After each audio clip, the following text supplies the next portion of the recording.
Hello అండి, welcome back to my channel.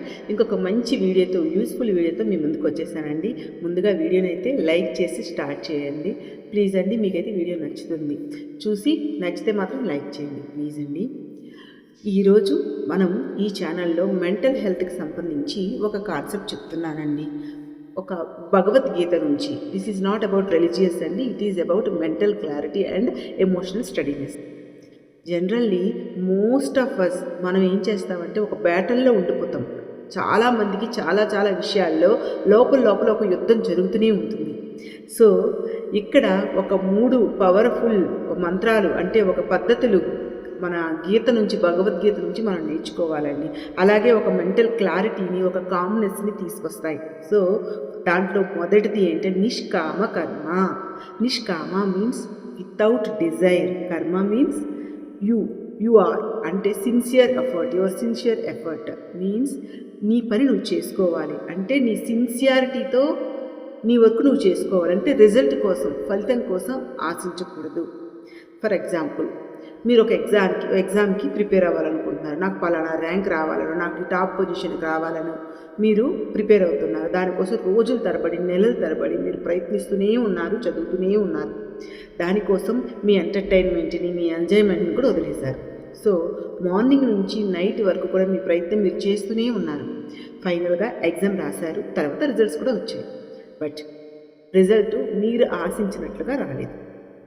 Then ఆ క్షణం, ఎట్ దట్ మూమెంట్ మీకు లోపల ఒక వాయిస్, ఇన్నర్ బ్యాటిల్ స్టార్ట్ అవుతుంది.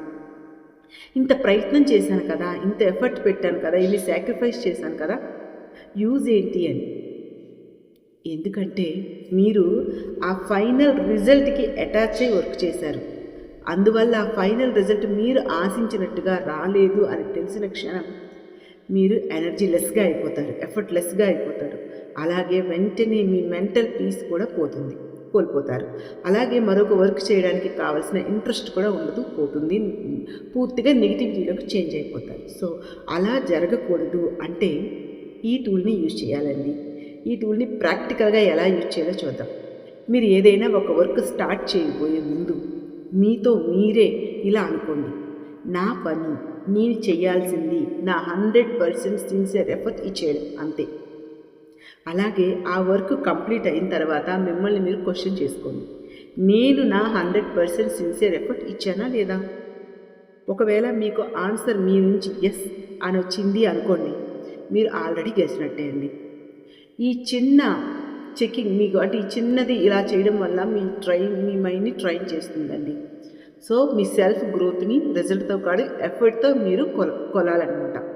ఈ ఎఫర్ట్ని మీరు ప్రాక్టీస్ చేశారంటే ఒక మెంటల్ క్లారిటీని ఇస్తుందండి, మీ మనసుని తేలిక చేస్తుందండి. అలాగే మీరు మరి ఏదైనా వర్క్ స్టార్ట్ చేయబోయే ముందు 100% ఆ పని చేయడానికి కూడాను 100% పాజిటివిటీని, ఎనర్జీని ఇస్తుందండి. అలాగే రిజల్ట్ ఓరియంటెడ్ ప్రెజర్ని తగ్గిస్తుందండి. మరొక ముఖ్యమైన విషయం ఏంటి అంటే, ఇది మీకు మీ నర్వస్ సిస్టమ్ని రిలాక్స్ చేస్తుందండి. ఎప్పుడైతే మీ నర్వస్ సిస్టమ్ రిలాక్స్ అయిందో ఆటోమేటిక్గా మీ పర్ఫార్మెన్స్ అనేది ఇంప్రూవ్ అవుతుందండి. సిన్సియర్గా ఎఫర్ట్ పెట్టి రిజల్ట్ కోసం ఆలోచన వదిలేయాలండి. నెంబర్ 2, సాక్షి భావ మీన్స్ భావాలకు బందీ అవ్వకు, జస్ట్ సాక్షిలాగా అబ్జర్వ్ చెయ్యి అని. Observe the mind with no analysis. అంటే you are not your thoughts, you are the one who is observing that. ఈ టూల్ మనకి ఎప్పుడు యూజ్ అవుతుంది అంటే, మీరు బాగా ఓవర్ థింకింగ్లో ఉండేటప్పుడు, అంటే ఎమోషనల్గా హైజాక్ అయిపోయి ఆ కన్ఫ్యూజన్లో వేరే డెసిషన్స్ తీసుకునే ముందు, రాంగ్ డెసిషన్ తీసుకునే ముందు. For example, you are in ఒక ఆర్గ్యుమెంట్లో ఉన్నారు. ఆ ఆర్గ్యుమెంట్లో మీరు ఆ మూమెంట్లో మీకు డిస్రెస్పెక్ట్ వస్తుంది, అందువల్ల మీకు చాలా కోపం వస్తుంది, ఏదో ఒక మాట అనేస్తారు. అప్పుడు తర్వాత అనుకుంటారు ఇలా అనకుండా ఉండాల్సింది అని. So Sakshi Bhav says, if any emotional moment just pass, just label it and observe it. అంటే మీకు ఏ ఎమోషన్ అయినా ఉండొచ్చు, కోపం, భయం, బాధ ఏదైనా ఉండొచ్చు. ఆ మూమెంట్లో జస్ట్ పాస్, అబ్జర్వ్. మీకు బాగా బాధగా అనిపించింది, నాకు బాధగా అనిపించింది, నేను బాధ కాదు, నాకు బాధగా అనిపించింది అంతే. నేను కోపం కాదు, నాకు కోపంగా అనిపించింది అంతే.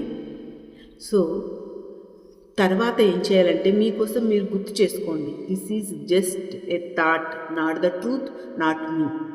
ఇలా గనుక మీరు ప్రాక్టీస్ చేయగలిగితే మీ ఎమోషన్కి అలాగే మీ థాట్కి మధ్యలో ఒక గ్యాప్ ఏర్పడుతుందండి. ఆ గ్యాపే మీకు మెంటల్ పీస్ అన్నమాట.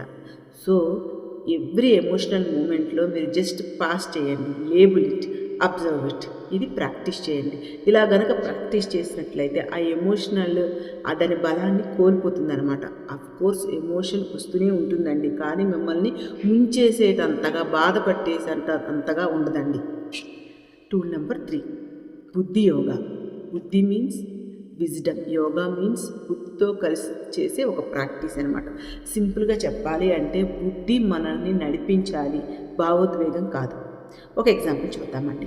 మీరు ఒక ఫంక్షన్కో లేదా ఒక గెట్ టుగెదర్కో వెళ్ళారనుకోండి. అక్కడ మీ ఏజ్ గ్రూప్ వాళ్ళు, మీకు బాగా తెలిసిన వాళ్ళు చక్కగా లైఫ్లో సెటిల్ అయ్యి ఒక మంచి లగ్జరియస్ లైఫ్ని గడుపుతున్నారు.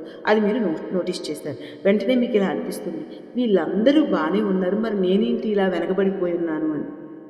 ఆ ప్యానిక్లో, ఆ కన్ఫ్యూజన్లో, ఆ భయంలో మీరు కూడా ఏదో ఒక తొందరపాటు నిర్ణయాలు తీసుకుంటారు. అంటే లైక్ మీకు అక్కర్లేని జాబ్కి అప్లై చేయడం, నేను కూడా జాబ్ చేయాలనుకోవడం, అక్కర్లేని పనులు చేయడం.